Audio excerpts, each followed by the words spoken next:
Hey friends, welcome to Coaching Conversations with the Enneagram Workshop.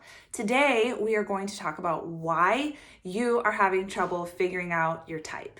This is one of the most frustrating things when it comes to the Enneagram is not being able to settle on your type because of course we all want to feel known and seen. We all want to start understanding how to grow in our type and how to be healthier and how the Enneagram can make our lives better.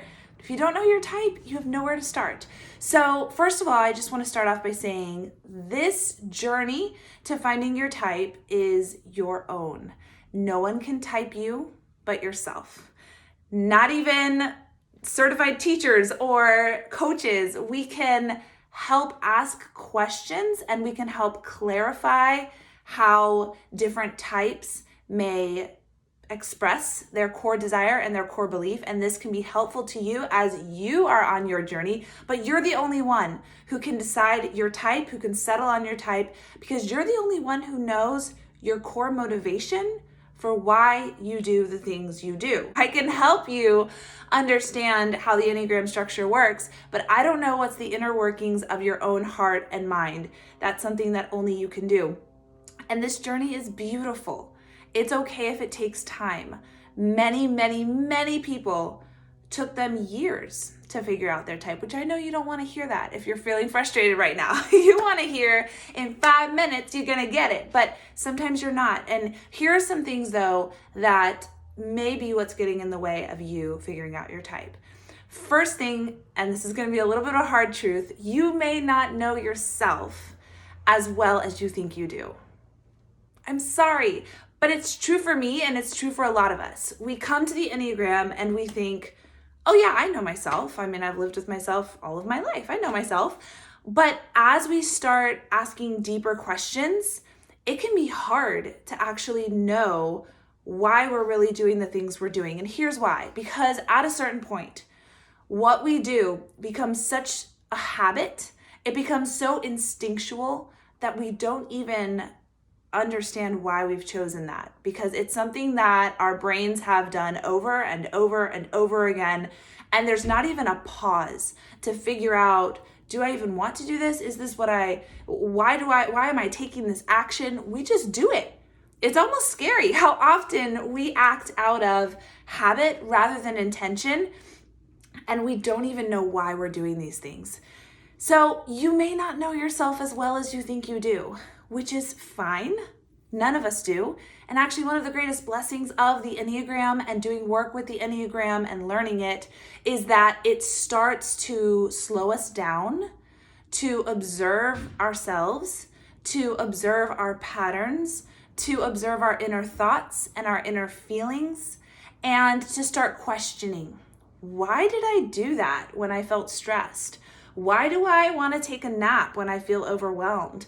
Why do I go into hustle mode when people are asking too much of me? Like, it just causes us to start evaluating what we've always done and start getting to the root of why we take those actions. This is a huge gift, my friends. So if you're realizing that you don't know yourself as well as you thought you did, take this as a gift to start observing yourself, to start slowing down, to start asking more questions of yourself.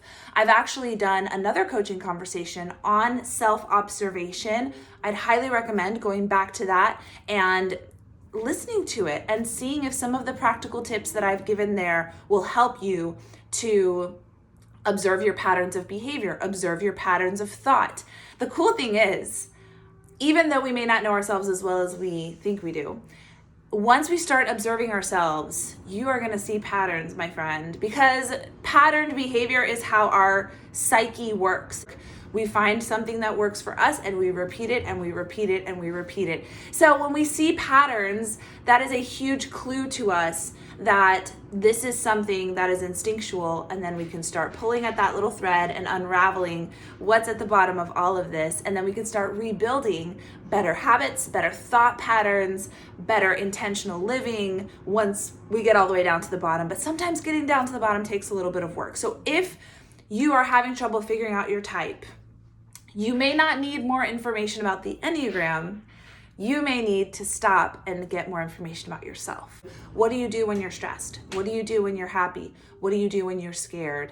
What do you do when you're overwhelmed? Taking some time at the end of the day, and I'm getting a little bit into my self-observation talk, so go back to that talk if you want to hear about it, but taking some time at the end of the day and just kind of writing it out, and then looking, almost becoming a researcher of yourself, looking at the data over 6 days of journaling and seeing what are my patterns. You will see them, my friend. And that is super exciting though, because that's when you can start really understanding yourself, your core motivations.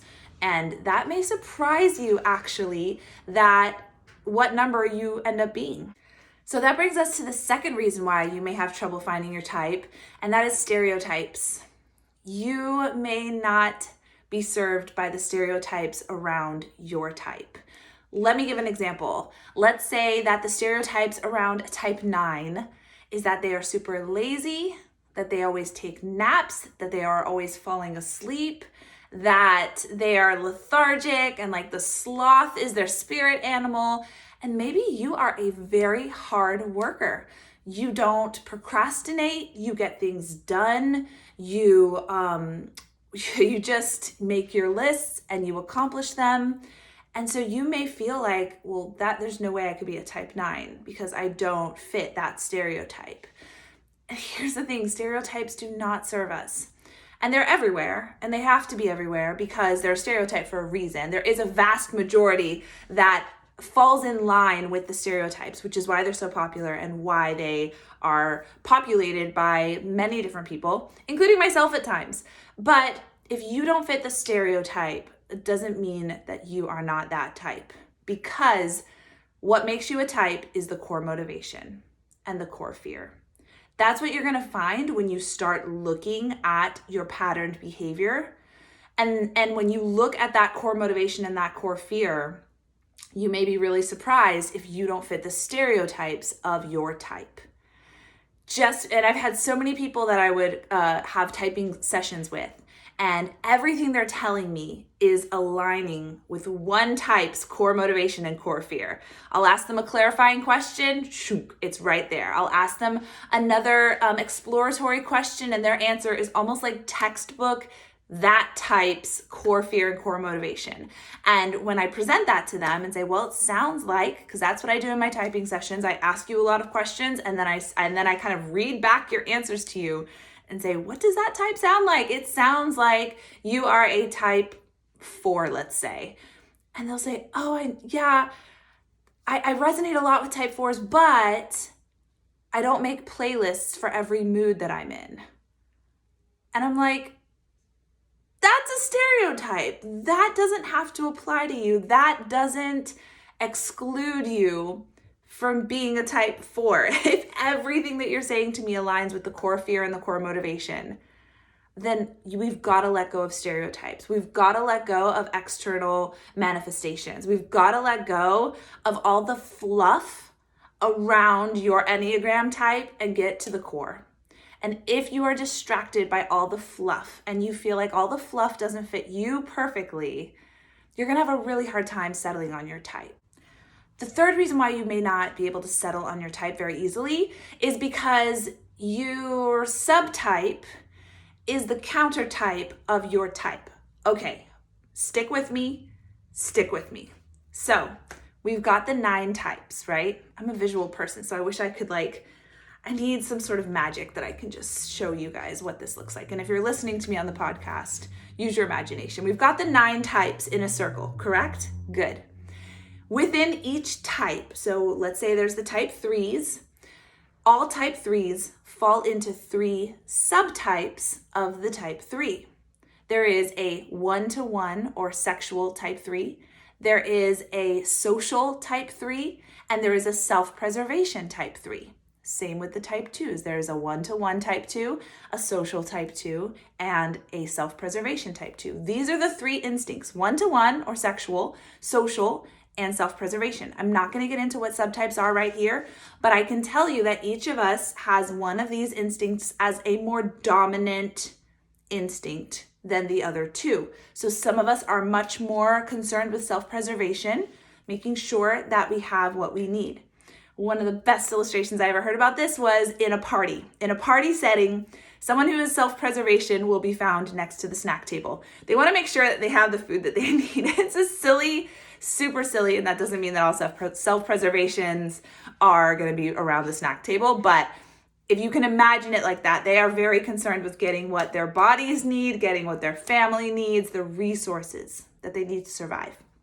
The second subtype is an instinct for social connections, to be a part of the group, to be a part of a tribe, to be a part of a community, because we are safe in numbers. And all of these instincts are hearkening back to when we needed to fight for our survival. And these are survivalist instincts, right? So we do need resources in order to live. Having a self-preservation instinct is a good thing.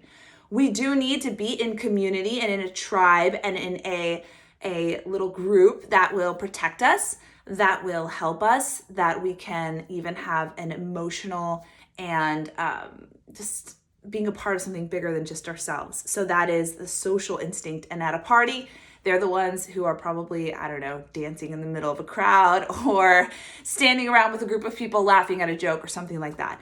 Then there's the one-to-one or the sexual instinct, and that obviously we need to have a sexual instinct in order to continue to populate the earth. So that was an instinct that we needed when we were surviving kind of by our wits many, many years ago.